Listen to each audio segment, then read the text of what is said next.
আসসালামু আলাইকুম ওয়া রাহমাতুল্লাহি ওয়া বারাকাতুহু। আমি হাবিবুল্লাহ, আপনারা দেখছেন জিনের চিকিৎসা মিডিয়া। সম্মানিত ভাই ও বোনেরা, ইনশাআল্লাহ আজ আমি বলে দিব জিনের এবং জাদুর রোগীর চিকিৎসা করার ক্ষেত্রে ওগুলো বেড়ে যায় কেন, ওগুলো আরও কেন বেশি অ্যাকশন করে। কথার কথা, জিনে ধরতে আগে দিনে একবার, এখন ধরতেছে 5 বার। জাদুতে আক্রান্ত হয়ে আগে কাঁপতো, এখন শুয়ে থাকে। এগুলো কেন হয় সেই বিষয়টি পরিষ্কার করার চেষ্টা করবো ইনশাআল্লাহ। সম্মানিত ভাই, সে উদ্দেশ্যে আজকের আমার এই ভিডিওটি বানানো। তাহলে চলুন কথা না বাড়ি আজকের মূল বিষয় নিয়ে আলোচনা করা যাক। সম্মানিত ভাই, কথাগুলো খেয়াল করে শুনবেন। আমি উদাহরণ দিচ্ছি, আপনারা বোঝার চেষ্টা করেন যে দেশের ভিতরে ধরেন আন্দোলন হচ্ছে, একটা মিছিল যাইতেছে, আপনি কিচ্ছুই হচ্ছে না, আপনি দাঁড়ায় দাঁড়ায় দেখতেছেন, কোনো সমস্যা নেই, আপনার কোনো অ্যাকশন নেই, কোনো কিচ্ছু নেই, স্বাভাবিক আছে। কিন্তু ওই আন্দোলনকারী লোকগুলো যে সময় আপনার ঘরের ভিতরে আঘাত করবে, আপনাকে আঘাত করবে, ওই টাইমে দেখবেন যে আপনি কি করেন, ছুটাছুটি করবেন, তাদেরকে আক্রমণ করার চেষ্টা করবেন, তাদেরকে যেভাবে হোক প্রতিহত করার চেষ্টা করবেন বাঁচার জন্য। সেম জিনের রোগীর ক্ষেত্রে একই হয়।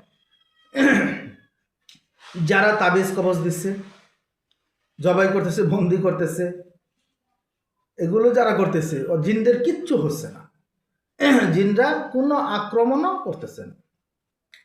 যেই টাইমে প্রকৃতপক্ষে আপনি শরীর থেকে বাহির করার জন্য, তাদেরকে শেষ করে দেওয়ার জন্য তদবির শুরু করবেন, খেয়াল করেন, যেই টাইমে আপনি তাদেরকে শরীর থেকে বাহির করার জন্য, তাদেরকে হত্যা করার জন্য প্রকৃত তদবিরগুলো, তারা যে আঘাত পাবে এরকম তদবিরগুলো প্রয়োগ করতেছেন, জাদু কাটতেছেন, বদনজর কাটতেছেন, বিভিন্ন রকমের গিট কাটতেছেন, তারপরে আক্রমণ করতেছেন, ওই টাইমে অবশ্যই তারা আপনাকে প্রতিহত করার চেষ্টা করবে।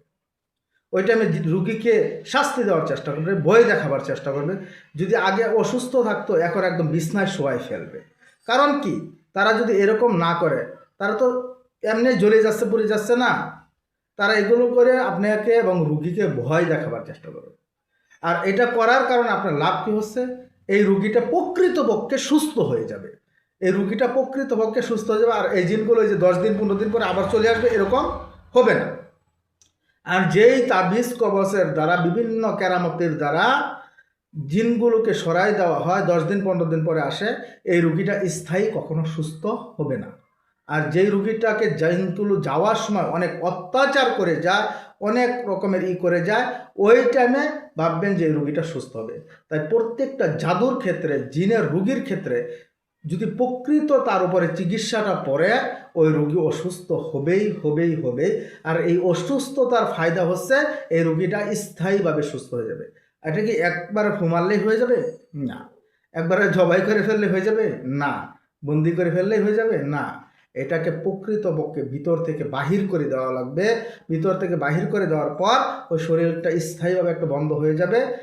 বাহির হয়ে গেলে এমনিতেই বন্ধ হয়ে যাবে, ওইটা আপনার ভিতরে আর সহজে ঢুকতে পারবে না।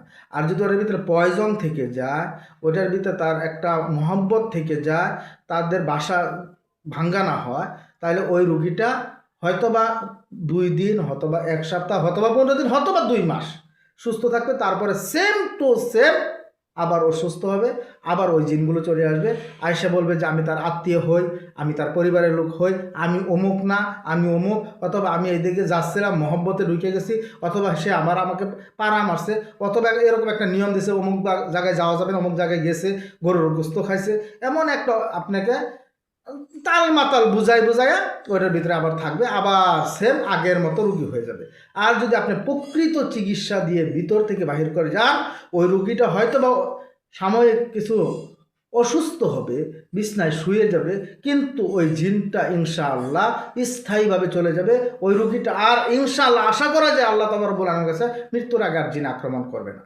সম্মানিত ভাই, এইটা পরিষ্কার করার জন্য আজকের এই ভিডিওটা করছি, যে আপনারা ভাবেন যে হুজুরগের কাছে গেলাম সুস্থতার জন্য, এখন তো হুজুরগের কাছে যাওয়ার পরে আরও রুগীটা বেড়ে গেল। কারণটা কি? কারণটা এইটাই, শরীর ব্যথা হয়ে যায়। জাদু কাটতে গেলে আপনার এই যে বিভিন্ন রকমের মাখন মাখানো হয়, রুকিয়াগু করা হয়, বিভিন্ন রকমের যে গিটগুলো কাটা হয়, শরীরটা ব্যথা হয়ে যায় 2 থেকে 3 দিন অথবা 4 দিন পরে আস্তে আস্তে ইনশাআল্লাহ একদম পরিপূর্ণভাবে সুস্থ হয়ে যায়। প্রথমে অসুস্থ হবেই, তারপর সুস্থ হয়ে যাবে। তাই সম্মানিত ভাই, এটা আলেমরা অনেকে ভুল করে, অনেক আলেমকে আমি দেখছি যে হ্যাঁ গেলাম সুস্থতার জন্য বেরিয়ে গেল, কিন্তু কারণ কি ওই আলেমটা সঠিক করে বুঝতে পারতেছে না, কারণ তিনি তো ওই যে সুলাইমানি নকশা, সুলাইমানি কিতাব, সুলাইমানি তার সামনে রাখে ওরে দিয়ে তাবিজ কবজ করতেছে। তিনি বুঝতে পারতেছে না যে প্রকৃত চিকিৎসা দিলে আসলে রুগীটা অসুস্থ আগে হয়, পরে সুস্থ হয়। আর যে রুগীটা আগেই সুস্থ হয়ে যায় ওই রুগীটা স্থায়ীভাবে সুস্থ হয় না, ওটা 10 থেকে 15 দিন অথবা 1 থেকে 2 দিন পরে আবার সেম টু সেম একই চিকিৎসা কাহিনী হয়ে যায়, ওটা এভাবেই চিকিৎসা চালিয়ে যেতে হয়। তাই সম্মানিত ভাই, এটা খেয়াল রাখবেন সকলেই যে রুগী প্রথমে অসুস্থ হলে পরে স্থায়ীভাবে ইনশাআল্লাহ সুস্থ হয়ে যায়। এইটাই হচ্ছে প্রকৃত জিনের এবং জাদুর রোগীর চিকিৎসার ক্ষেত্রে নিয়ম। তাই সম্মানিত ভাই, আজকের তথ্যটা এই পর্যন্তই। সকলে আমার জন্য দোয়া করবেন, আমি আপনাদের জন্য দোয়া করি। আসসালামু আলাইকুম ওয়া রাহমাতুল্লাহি ওয়া বারাকাতুহু।